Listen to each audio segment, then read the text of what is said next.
This my shit. All girls love me like Are you this. ready for this? She's the queen bee, the star. Ei, mulheres de voz! Estamos aqui para mais uma história repleta de fofoquinhas. A gente gosta de contar, né, fofoquinhas. Importante, necessário, principalmente pra gente se informar com a história de outras mulheres e nos edificarmos. Porque edifica. Gente, é satisfatório. Eu espero que seja satisfatório pra vocês escutarem tanto quanto pra gente contar. Essa convidada, ela já contou um pouco dessa fofoca, mas fofoca contada pela metade? Mata fofoqueiro! Então a gente vai fazer o quê? Ouvir essa história lá da fonte. E a história por quê? Completa. Completa, porque aqui a gente entrega tudo assim, ó, pra vocês. Ah, e se vocês não estão me vendo, corre lá no YouTube, porque agora a gente também está no YouTube. Sim. Mas vamos para a nossa convidada de voz da vez. Oi, gente, eu sou a Bárbara, eu sou atriz, cantora, publicitária e hoje, junto com meu marido Vinícius, a gente é o Bacunvi, onde a gente cria conteúdo nas redes sociais, tanto no Instagram quanto no TikTok, em vídeos curtos, sobre relacionamento saudável, sobre humor, crítica, desconstrução e tudo que tá em volta disso. Então corta pra mais uma história de voz. Bom, essa história começa lá em 2015. Marcos, volta a história. Bom, essa história começa lá em 2015 em um lugar meio inusitado. E vocês já vão entender o porquê. Quando, em 2015, a Bárbara tava lá, vivendo sua vida, só que ela não estava só vivendo. Ela tava tentando sobreviver porque ela tava no ensino médio, gente. Ensino médio é um momento de caos na vida do jovem. Gente, a gente já contou, ó, segunda história de ensino médio. Aí, gente, as psicólogas de plantão, marca terapia. Mas realmente é um momento muito complicado, aquela parte que você tem que decidir o seu curso, que eu acho um absurdo, porque você tem que decidir um curso com 17 anos, Sim. que é basicamente o resto da sua vida, e enfim, não precisa ser, mas geralmente é a pressão que dá. Sim, então ela tava vendo muitas...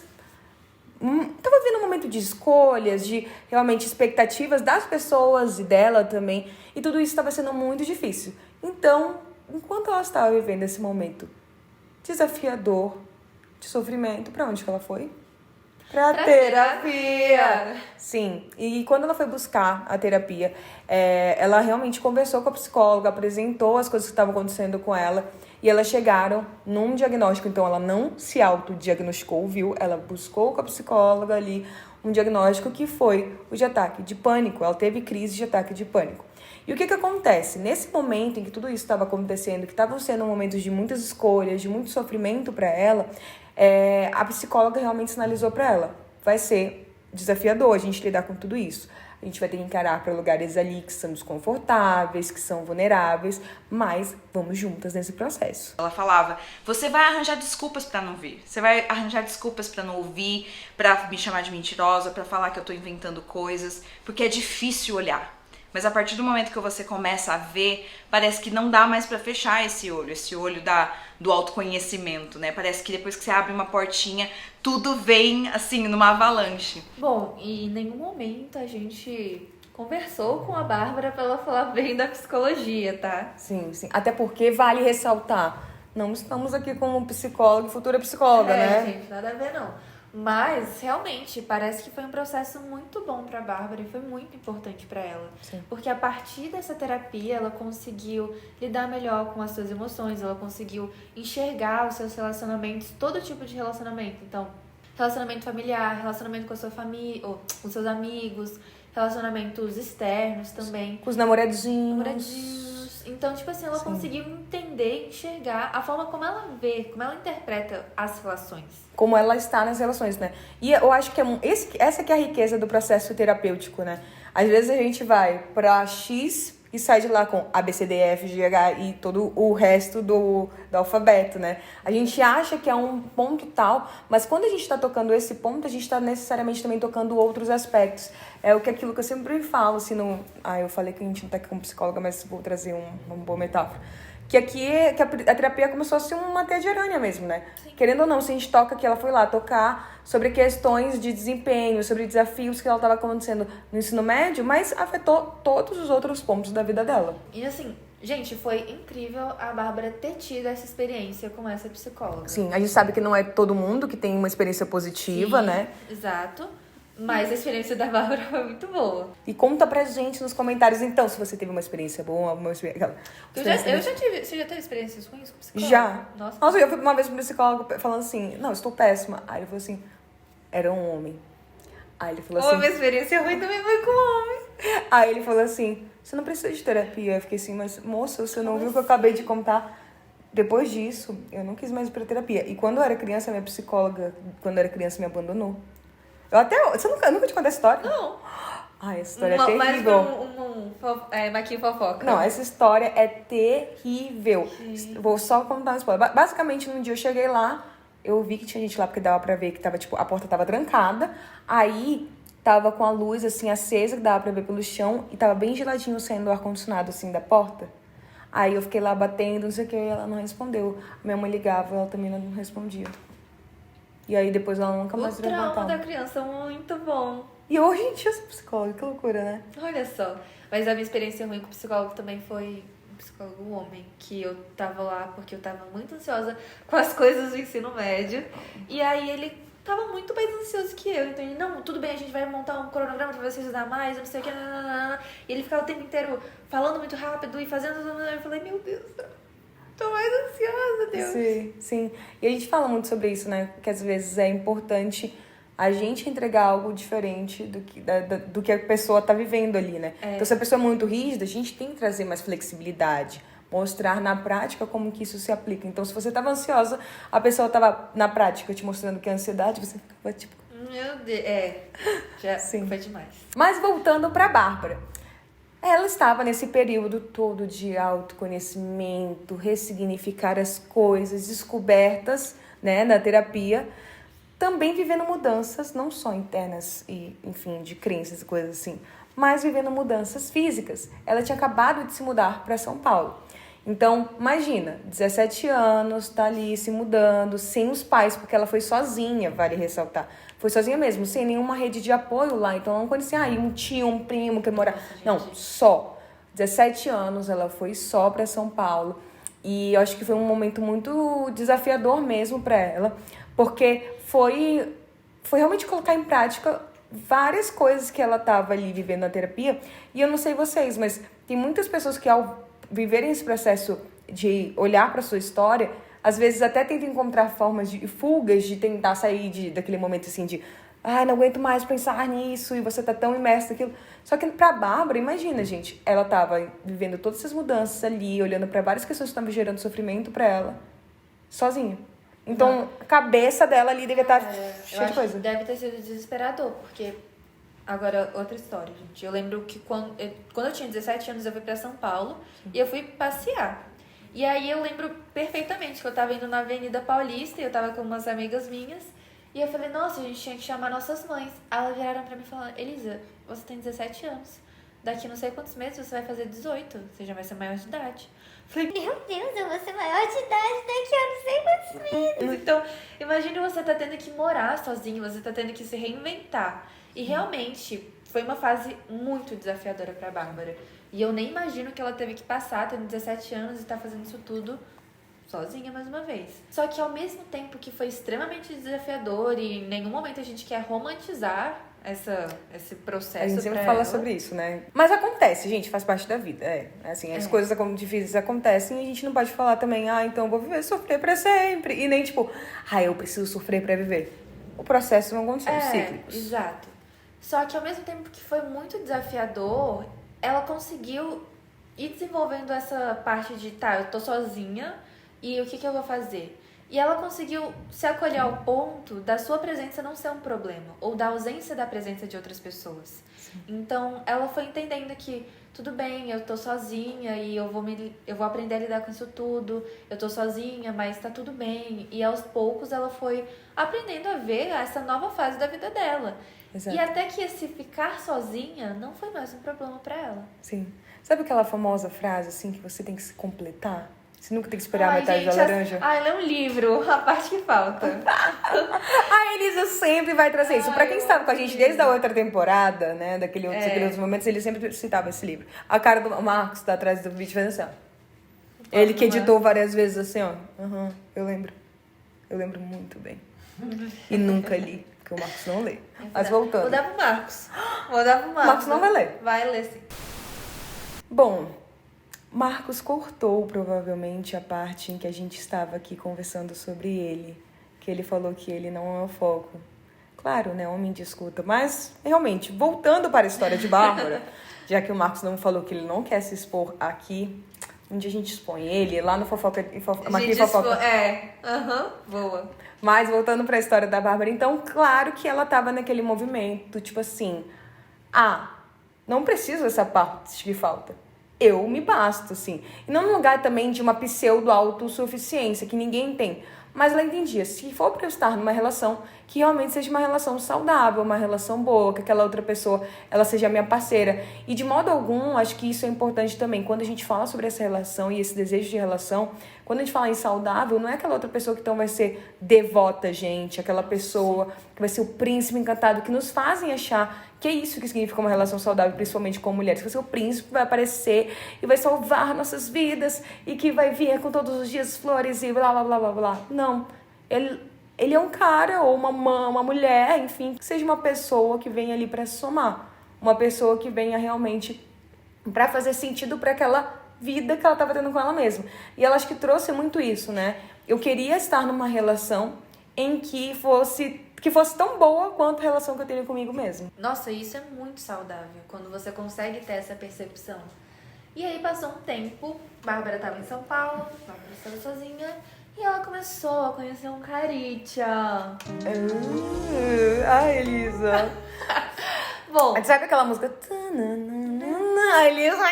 A Elisa basicamente fazendo isso, né? A gente falando, não é nada um príncipe encantado. Elisa lá, quase. O negócio. Fala quase o negócio do faro lá, como que é o nome? vai dar namoro. Vai dar namoro. Elisa quase pensou, vai dar namoro aqui, mas vai, Elisa, conte. Bom, e claro que quando você tá conhecendo uma pessoa nova, você tá entrando no relacionamento, você nunca sabe se 100% de como vai ser essa relação. Mesmo que você seja amiga da pessoa, ou já conhecesse ela desde que de criança, não dá pra saber. Sim. E não foi diferente com essa relação da Bárbara. Só que não foi uma relação muito boa. Graças a Deus que durou só 3 meses e aí pronto, acabou. Mas não foi uma relação muito boa. E eu acho que é muito interessante a gente falar sobre isso, né? Que a Bárbara, ela encerra esse relacionamento dela, mesmo ainda achando interessante, achando aquela relação legal, ou seja, percebendo que dava pra continuar, se fosse pra ficar cômoda, mas ela também percebia que ela tinha que caber pra estar nessa relação. Eu acho que esse que é o desafiador, né? Quando a gente, às vezes, tem que encerrar um relacionamento que parece fazer sentido, mas também não parece fazer sentido, que até então as pessoas estão gostando uma da outra, não teve nenhum caos, assim, tipo, uma traição, uma coisa assim. Não tá fazendo sentido, vamos terminar. Isso eu acho bem complicado, até porque das vezes, uma vez que eu terminei, eu fui desse jeito, não tava mais fazendo sentido. E não é porque você terminou, tipo, eu terminei com a pessoa terminou comigo, que doa menos. Eu acho que a dor de um término, ela é diferente, acontece em momentos diferentes para as duas pessoas dentro do relacionamento. Ou mais pessoas também, não tem problema. Só que isso eu acho muito interessante, porque muitas vezes eu vejo muitas meninas falando sobre isso, que elas viram e falam, mas eu não tô sofrendo tanto. Só que a pessoa já sofreu tanto antes, que já passou pelo o luto foi na relação, né? Exato. Então eu acho que cada pessoa tem a sua forma de lidar com términos de relacionamento. Sim. Eu acho que também tem que entender isso, assim, que acho que vejo muito isso nas redes sociais, as pessoas, tipo assim, nossa, mas a pessoa acabou de terminar e você tá curtindo uma festa. Gente, é a forma, às vezes, dela lidar com aquilo, sabe? Não, e assim, você terminou, a sua vida continua. Não é tipo, terminei, teu aniversário amanhã, não vou. Se você estiver bem, vai, sabe? A vida realmente... Ou nem se você não estiver bem, se fizer sentido pra ti, né? Às vezes, não, talvez aquilo vai me animar um pouco, poxa, não sei o quê. Gente, sei lá, cada um tem sua vida, sabe? Eu acho que senão a gente vira juiz do alheio. E é o que a internet acontece, tá virando. né? Exato. Bom, e aí, o que aconteceu com a Bárbara? Bárbara foi, terminou, ela ficou mal, sim, com esse término, mas ela seguiu a vida dela. E ela terminou a graduação de 4 anos, e assim, ela não esperou nem 2 meses, e ela já estava entrando em outra graduação de artes cênicas, que era o que ela sempre quis fazer. Então ela já foi lá, já se matriculou, ela estava super animada, uma nova fase da vida dela. E assim, só de falar e dela da gente ter ouvido a história dela. Eu fico muito empolgada por ela, porque é muito legal ela ter noção disso e ter tido essa iniciativa da vida dela, né? Da própria história. Essa coragem mesmo, que eu acho que tem muito a ver também com a história que a gente contou semana passada da Renata, né? Sim. Nossa, que é demais. ouvir a intuição dela, comprar aquilo ali e falar, não, mas eu quero, faz sentido pra mim, Perfeito. vou fazer. E eu acho que também tem muito a ver com o da Mila, que tem a ver com o da Bruna, que é tipo, toda vez retomar essa história de si Sim. e falar assim, não, eu vou honrar comigo. Eu vou fazer isso aqui, fazer sentido pra minha história. E foi o que a Bárbara fez na história dela. Mas assim, dava pra ver que realmente ela tava muito bem. Ela tava vivendo uma fase, acho que saudável com ela, se completando sozinha, experienciando uma coisa que ela queria, comemorando as vitórias dela, se desafiando de outras formas, quando, de repente, sem mais nem menos, sem desejar muito, Mas sem romantizar. tá. Aquela. Mas sem romantizar. Mas ela encontrou uma pessoa que também estava vivendo mais ou menos um processo parecido consigo. Só que assim, sabe quando era tão bom, era tão leve, era tão legal que sabe, não vai dar nada. Porque a gente se dá tão bem, vamos deixar assim. Sabe aquele medo de estragar? Vai que Sim. dá ruim. Então ela falou, tô de boa. Não sei, não quero arriscar tanto. Que me parece uma boa forma de se defender de uma relação saudável, que às vezes a gente foge, hein? É verdade. E ela foi realmente deixando a vida levar. Vamos ver. Vamos ver o que vai dar. Depois a gente resolve. E ela foi vendo até que chegou um ponto que ela falou, olha, não dá mais. E ela mandou o papo. Eu falei, eu quero uma pessoa pra crescer comigo. Você topa? Você quer isso? Porque, assim, eu tô disposta demais a você me falar, não quero. E eu falar, ok, então show. Então deixa quieto. E pra quem não tá sacando ainda, então não entendeu de quem estamos falando de Vinícius, sim. Peraí, Marcos, meu celular tá caindo. Pra quem não sabe, Vinícius é o companheiro de Bárbara e eles têm até um Instagram juntos, coloca aqui, Baconvi. É muito fofo, É gente. muito legal, gente. Eles fazem vários vídeos. Eu sempre tô lá, eu fico me divertindo. Nossa, eu conheci eles bem no comecinho. E eu acho muito legal. Eu fiquei muito feliz quando a Bárbara topou participar. Sim, foi muito bacana. E assim, eles conversam sobre tudo, assim. Eu acho que é muito legal essa parceria deles. E eles falam sobre isso na internet mesmo. E eu lembrei de um vídeo que ela postou exatamente hoje. Que é tipo assim, eu gosto de um homem e de mulheres. Aí ela fala da sexualidade dela, né? Eu E vi aí isso, ela né? coloca, tipo assim, um homem, sim, é só um homem, ele. O resto são as mulheres. Mas é muito interessante que nele ela encontrou, então, uma parceria bacana pra construir a história delas. E hoje eles são, tipo assim, sócios, né? Vivem juntos, trabalham Nossa, juntos. É muito bacana É tudo muito isso. legal o relacionamento deles. Eu compartilho vários reels deles com o Matheus. E eles falam sobre conflitos, assim, eu acho que ela até trouxe isso na história, né? Como, na verdade, todo esse processo também, que ela teve que lidar com ela desde lá do início da história. Então, assim, por isso que a gente tá contando toda aquela história, desde aquele momento de terapia, que ela sentou na terapia lá, lidou com os monstrinhos dela, lidou com os desafios dela, com as potencialidades dela também, com tudo que ela acredita, tudo que ela viria a ser e que ela já era. Foi isso que tornou ela preparada, bem entre aspas, né? Mas pronta pra viver aquela relação. Porque nunca a gente vai estar pronta de fato. Mas ela se arriscou. E eu acho que é isso, né? Foi aquele momento que aconteceu. E aí ela conta sobre como os conflitos deles são tratados de uma forma muito respeitosa. Eles falam muito sobre dinheiro e a parceria também deles de dinheiro, sobre sexualidade, eles falam sobre confiança, enfim. Tem muito papo legal. Acompanhem eles, eu acho que isso é muito bacana também, Sim. né? Mas, em resumo, porque a Bárbara, assim, né? Acho que ela contou essa história de uma forma muito interessante pra gente. A gente tá aqui detalhando alguns pontos, foi trazendo. Mas, em resumo, é isso, assim. O quanto que ela fez o processo oposto que nos ensina. Tanto é, gente, que essa história é muito diferente dessa que a gente vê, onde tem, tipo, ciúmes, e aí termina e volta. Não, Sim. isso, na verdade, é uma história saudável. Aqui é realmente o conto de fadas saudável, Sim, onde ela sim. entende o que ela precisa, ela busca nela as coisas, não no outro. Sim. E sem rixa, sem sabe, um relacionamento tóxico, é bem saudável mesmo. Eles têm um companheirismo muito bonito e é um companheirismo que não é perfeito e eles falam muito disso também. Então eu acho que além de ficar toda essa história da Bárbara mesmo, que eu achei incrível a forma como ela contou, que ela trouxe ela antes de trazer eles, Sim. vale muito a pena você ouvir e saber mais da Bah com Vi no Insta deles. Marcos, deixa aqui o arroba. Mas além disso também, vocês podem continuar acompanhando nossas histórias, porque temos mais histórias ainda por vir, viu? Então, acompanhem a gente aqui no podcast, onde você está escutando. Agora eu descobri que é videocast que a gente faz. Ah, eu não sabia não. A gente faz videocast. Então, acompanhem o nosso videocast, que tá no YouTube e tá em todas as plataformas de streamings interessantes. E se você quiser participar do Histórias de Voz, é só mandar a sua história pro e-mail mv.mulherdevoz@gmail.com, que a gente vai estar ansiosa para escutar a sua história de voz. E acompanhe a gente nas nossas redes sociais, pod.mulherdevoz. É isso, e a gente espera vocês quinta-feira ou terça-feira. Eu não sei se quinta-feira agora vai ser, a gente não... Vai não. Vai, não. Vai. Não sei, mas acompanhe a gente tá toda terça e quinta aqui, a gente ou Maria e Amanda. É isso. Um beijo, gente. Tchau!